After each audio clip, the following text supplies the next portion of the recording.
कहानी है दो दोस्तों की और उनकी दोस्ती की शुरुआत हुई थी अभी कुछ दिन पहले हॉस्पिटल के कमरे से, जहां पर वो दोनों एडमिट थे। तो दोनों में से जो एक था उसको अभी कुछ दिन पहले एक पैरालिसिस का अटैक आया था, जिसकी वजह से गर्दन के नीचे की उसकी पूरी बॉडी पैरालाइज हो गई थी और वो अपनी एक उंगली तक नहीं हिला सकता था। और पूरे दिन जो भी नर्स उसके पास में आती वो उसको एक ही बात कहता कि मुझे कोई ऐसा इंजेक्शन दे दो जिससे कि मैं मर जाऊं, अब मैं और जीना नहीं चाहता, ऐसी जिंदगी का मैं क्या करूं। तो उसका जो दोस्त था उस कमरे में, क्योंकि वो चल फिर सकता था, तो रोज सुबह और रोज शाम को उस कमरे में खिड़की थी, उसके पास में जाकर के खड़ा हो जाता और अपने दोस्त को बताता कि उस खिड़की के बाहर क्या चल रहा है। बिल्कुल नीला आसमान है, सफेद बादल है, हल्की हल्की हवा चल रही है और कुछ पंछी उड़ रहे हैं। एक बहुत ही सुंदर बीच है जहां पर कुछ बच्चे मिट्टी के घरौंदे बना रहे हैं। कुछ लोग हैं जो वहां पर बैठे हुए बस समुद्र की लहरों को देख रहे हैं। कुछ लोग जॉगिंग कर रहे हैं, कोई एक्सरसाइज कर रहा है, कोई पतंग उड़ा रहा है। वहां पर एक आइसक्रीम की स्टॉल है जहां पर कुछ लोग आकर के आइसक्रीम खा रहे हैं। और सनसेट के टाइम पे जो पानी है वो पूरा गोल्डन हो जाता है और चमकने लगता है। तो शुरू में तो जब उसने वो सब बताना शुरू किया तो उसके दोस्त के ऊपर ज्यादा असर नहीं हुआ, लेकिन धीरे धीरे उसके अंदर जीने की चाह जागने लगी। अब वो सुबह का इंतजार करने लगा कि जल्दी से सुबह हो और मेरा दोस्त मुझे बताए कि आज यहां पर क्या हो रहा है। कुछ दिन तक ऐसे ही चलता रहा। फिर एक दिन जब वो सुबह उठा तो उसने देखा कि सामने वाला बेड खाली है।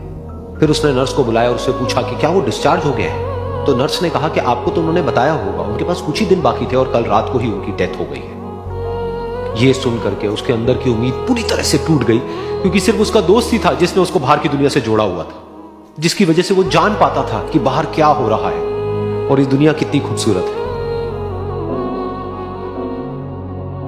तो कुछ दिन तक तो वो रोता रहा और उसने जीने की चाह छोड़ दी। लेकिन दूसरी ही तरफ से उसके अंदर कहीं ना कहीं एक नई चाह पैदा हुई कि काश मरने से पहले एक बार मैं खुद अपनी आंखों से देखूं इस खिड़की के बाहर कि दुनिया कैसी है। जैसे जैसे उसकी ये चाह बढ़ने लगी, उसको अपने अंदर एक अजीब सी एनर्जी महसूस होने लगी। और फिर एक दिन उसने अपनी पूरी ताकत लगा दी और किसी तरीके से वो बेड से नीचे गिरा और पकड़ पकड़ करके किसी तरह से उस खिड़की तक पहुंचा। फिर उस खिड़की को पकड़ करके वो खड़ा हुआ और खिड़की के बाहर देख लिया।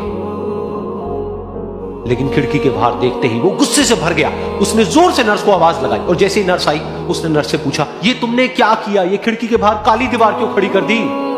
तो नर्स को समझ नहीं आया वो क्या बोल रहा है। वो बोली कि मुझे 5 साल हो गए हैं यहाँ पर, जब से मैं आई हूं तब से तो ये काली दीवार यहाँ पर है।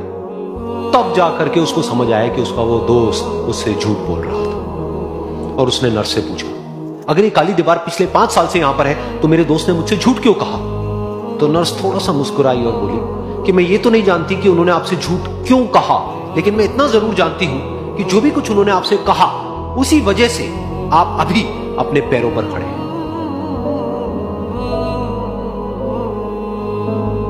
तो इस कहानी से हमको ये सीखने को मिलता है कि जो हमारे शब्द हैं, जो हमारे वर्ड्स हैं, जो हम अपने मुंह से बाहर निकालते हैं, उसमें इतनी पावर है जिसकी कोई हद नहीं है। वो किसी आदमी को गिरा भी सकते हैं और उसको उठा भी सकते हैं। तो अब आपके ऊपर है कि आप अपनी इस पावर को यूज करते हो या मिस यूज करते हो।